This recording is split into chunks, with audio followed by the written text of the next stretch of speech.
साधन आहे. साधनाला काय म्हणतोय? टूल्स. टूल्स. चाचणी ही फक्त लेखी स्वरूपाची असते का? नाही. तर ती काय असते? मौखिक. मौखिक म्हणजेच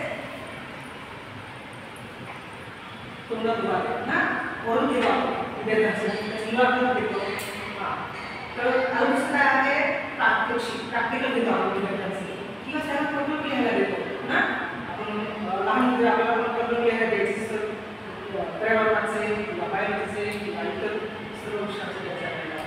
आणि किंवा कृती स्वरूपात देत असते. कृतीमध्ये कोणत्या तुम्ही त्या ठिकाणच्या ऑब्झर्वेशन करा आणि ते रिपोर्ट तयार करा. अशा प्रकारचे काही टेक्निक आहेत. आणि ब्राउन नावाचे एका शास्त्रज्ञाचं नाव आहे.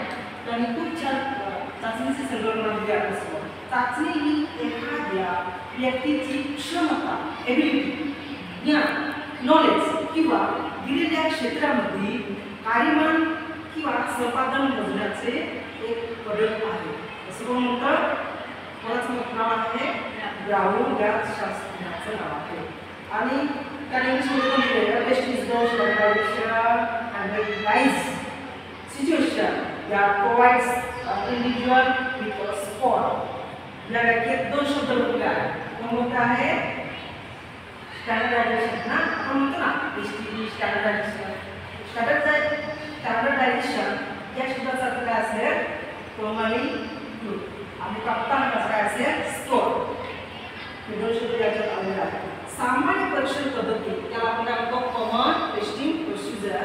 तर ते आधीच ठरवले जेणेकरून सर्व विद्यार्थ्यांचे समान प्रश्नांच्या संचाद्वारे किंवा समस्येद्वारे समान प्रकाराने परीक्षा केली जाते. म्हणजे आपण प्रश्न केला जाणार नाही की सर आम्हाला दिलेल्या पद्धतीने बाकी विद्यार्थी येतील ते कधी देतात पद्धतीने नसतं नाही. काय आहे? सर्व विद्यार्थ्यांसाठी समान प्रश्नपत्रिका पाहिजे ना. तेव्हाच मला पण समजेल की ते मग दुसऱ्या मुलांसाठी वेगळी प्रश्नपत्रिका गटासाठी थोडी वेगळी आणि सर्वात थर्ड क्लाससाठी थोडं वेगळं असं नाही. काय आहे? सामान्य परीक्षण पद्धती असते. नेक्स्ट वन ॲज स्लाइडमध्ये बघतो आपण प्रमाणित परिस्थिती. पूर्वी त्याला पुढील गोष्टी लक्षात घ्यायच्या आहेत ते समाविष्ट केलेल्या आहेत की काय आहेत? सर्व विद्यार्थ्यांसाठी काय आहे? प्रश्नाचा समान काय आहे? संच कसा असला पाहिजे? समान असला पाहिजे.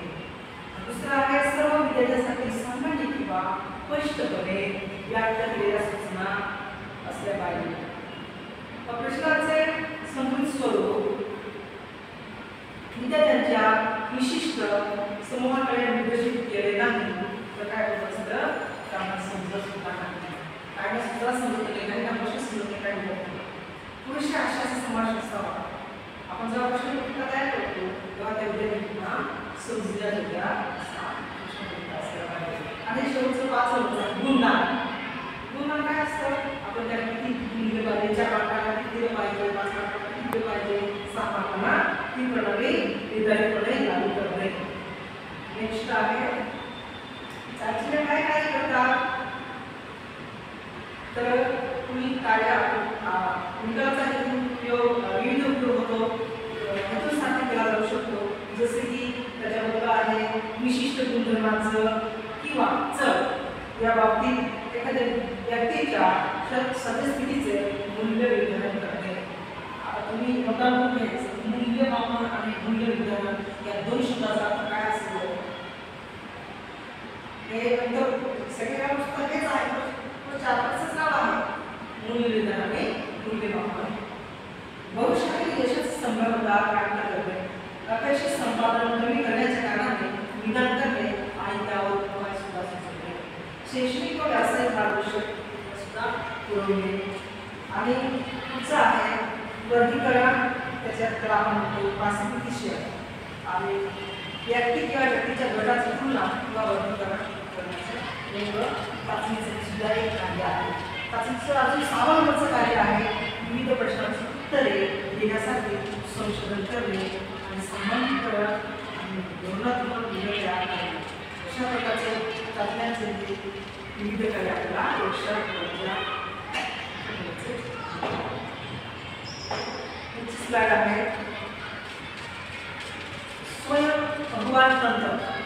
त्याला इंग्लिशमध्ये आहे सेल्फ निवड टेक्निक. पण असेल टेक्निकमध्ये आपण काय लिहिले या ठिकाणी काय एक्सप्लेन आहे की प्रतिसादक जेव्हा त्याच्या स्वतःच्या वर्तनाबद्दल माहिती देतो. बघा प्रतिसादक कोण आहे? मी त्या ठिकाणी आहे, माझ्यासमोर आहे, मी त्या ठिकाणी तो काही तुम्हाला प्रतिसाद देतोय ना. मी जेव्हा तुम्हाला प्रश्न विचारतो तर तुम्ही देताय त्याचं उत्तर. मी कसंही तुमच्या डोक्याचं दैव टाकलं तर तुम्ही समजून घेतात आणि त्याचं उत्तर मला देताना भेटलंय.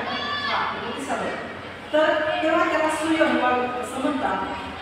स्वयं म्हणजे स्वतः है ना. त्या शब्दामध्ये जर बोला स्वयं म्हणजे स्वतः. स्वतःच्या वर्तनाबद्दल व वैशिष्ट्यांशी संबंधित असलेल्या भिन्न प्रतिक्रिया व्यक्त करण्यास सांगितली जाते. साधारणपणे यामध्ये काय आहे?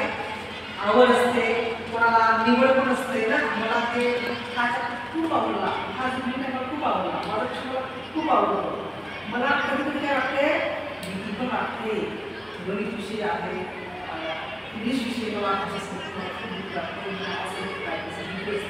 काही वेळेस काय असते, अशा पण वाटते की मला होऊन जाईल, मी पास होऊन जाईल. आणि काय धार्मिक श्रद्धा आहे, काही धार्मिक श्रद्धा पण वापरला. मग इतर बाबतीचा समावेश सुद्धा त्या ठिकाणी होत असतो. नेक्स्ट केलेला आहे स्वाध्याय. हा सर्वांचा आवडता काय आहे? स्वाध्याय काय आहे? काय आहे स्वाध्याय? तुम्ही केलाय का स्वाध्याय कधी? केलाय का कधी? विद्यार्थ्यांचं पण बंद करू. स्वाध्याय केलाय का कधी? पहिलीपासून करत आलो ना आपण. पहिलीपासून करत आलो तर आज टीचर पण स्वाध्याय, असाइनमेंट, टेस्ट या विषयावर आहे. ते शिकत आपण टेक्निक पहिली तर मग स्वाध्याय म्हणजे शैक्षणिक कार्याचा तो काय आहे?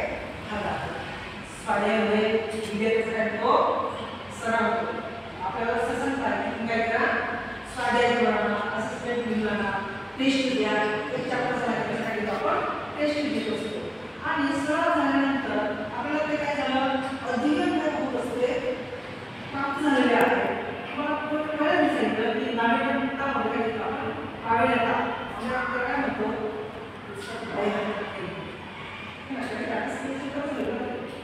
त्याचे काय झालं, विशेष साध्य केले आहे त्या गोष्टीसाठी संधी. पहिला मग वर्गपाठाचा विस्तार. या ठिकाणी काय आहे, वर्गपाठ क्लासमध्ये आपण काय घेत असतो, विद्यार्थी शिकवत असतो. तो किती पण विद्यार्थ्यांना शिकवला गेला, कसं शिकवलं आणि त्यांना आपण मग कोणती टेक्निक दिली, त्यांना कितपत समजलं आणि त्यामुळे त्यांना प्रभावशाली कसं आपण शिकवून त्याच्या बुद्धी टाकली. ते काय वर्गपाठाचा विस्तार आपल्याला या ठिकाणी दर्शक असतो. बी नंबर काय आहे? स्वयंमूल्यमापन, सेल्फ मूल्यमापनाचा अर्थ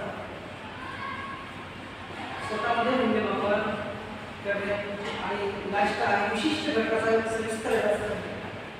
तुम्ही एखादा घटक घेतला असेल, त्याचा काय करायचं आहे? सविस्तर अभ्यास करायचा आहे.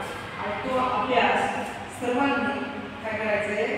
सरावाने, या टेक्निकने तुम्हाला सांगितलं मागे आवड निवड काय अजून अभिव्यक्ती त्याच्यामध्ये आशा पण असते, त्याच्यामध्ये तुम्हाला असेल श्रद्धा पण असते ना. स्वयंपाक स्टॉप कर.